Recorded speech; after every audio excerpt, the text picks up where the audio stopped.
Bonjour, je nous présente Paul Chaussade et moi-même Yoann Penouille. Notre TP c'est basé sur la logique câblée et logique programmée. Dans ce TP, on désire réaliser un système de contrôle et de tri des pièces usinées. En fonction des informations fournies par les capteurs A, B, C et D, un système logique doit afficher les résultats du test. Un voyant vert si les cotes C1 et C2 sont correctes. Ça nous donnera l'équation A bar fois B bar fois C bar fois D bar. Un voyant jaune si les pièces sont réutilisables. On aura A, D ou les deux. Et un voyant rouge si les pièces sont irrécupérables. Avec B ou C ou les deux. Dans un premier temps, nous traiterons de la logique câblée. Nous donnerons les équations pour B, J et R. Nous dessinerons les schémas et nous présenterons un circuit câblé sur une maquette fournie. Et dans un second temps, nous traiterons la logique programmée. Dans cette deuxième partie, nous allons nous servir d'un microcontrôleur Q-Block ainsi que d'un ordinateur avec le logiciel Q-Block également.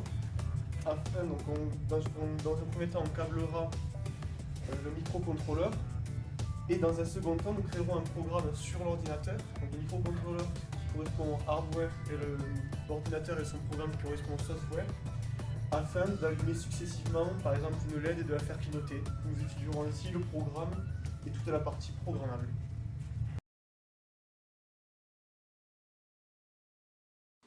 Après avoir donné l'équation logique du voyant rouge, qui est B ou C, nous avons dessiné le schéma à réaliser.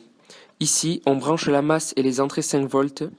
Ensuite, nous branchons les entrées E2 et E3 qui sont des entrées monostables que nous relions à la zone de traitement logique, qui est l'inverseur, et à la masse. Ensuite, nous relions le tout à la DEL correspondante.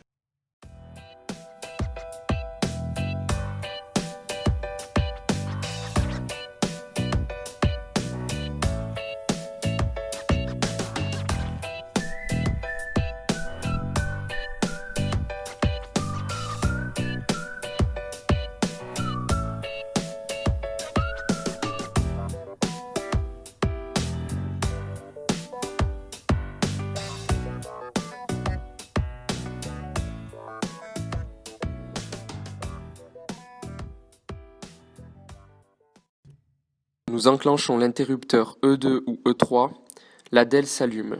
Dans les autres cas, elle ne s'allume pas.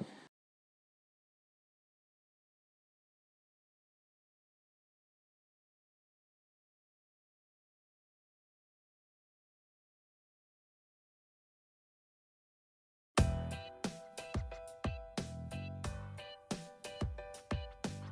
cette partie, nous utilisons un circuit Board of Education Q-Block ainsi que le logiciel Q-Block qui nous permet de créer les programmes sur l'ordinateur. Nous relions ensuite le circuit à l'alimentation ainsi qu'à l'ordinateur. Nous câblons ensuite le circuit grâce à 3 résistances, une LED et un interrupteur.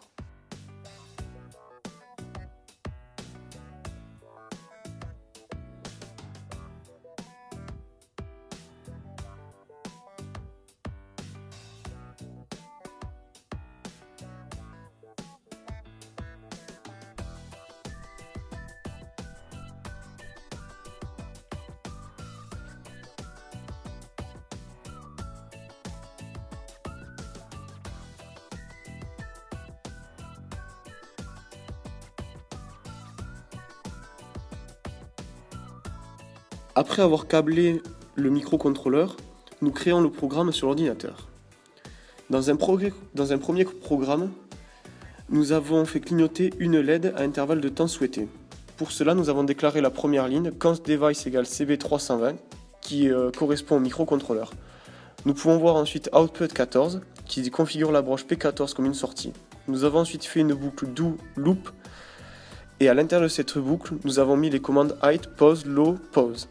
Height 14 qui met la broche 14 au niveau haut 5 volts, la commande pause qui fait une pause de 500 millisecondes dans le programme, low 14 qui met la broche P14 au niveau bas 0 volts et pause 500 qui met une pause dans le programme égale à 500 millisecondes. Une LED clignote ainsi. Dans cette deuxième partie, nous avons déclaré la LED 1 sur la broche P14 et la LED 2 sur la broche P15. Nous avons ensuite fait une nouvelle boucle avec cette fois-ci la commande height LED 1, low LED 2, pose 500, ce qui correspond à mettre la LED 1 sous tension 5 volts, la LED 2 sous tension 0 volts et faire une pause de 500 millisecondes dans le programme. Nous avons ensuite inversé ces deux commandes, donc low LED 1, height LED 2, pose 500, qui fait que la LED 1 était sous tension 0 volts et la LED 2 sous tension 5 volts. De cette façon, nous avons fait clignoter successivement les deux LED à intervalle de temps souhaité qui est égal à 500 millisecondes.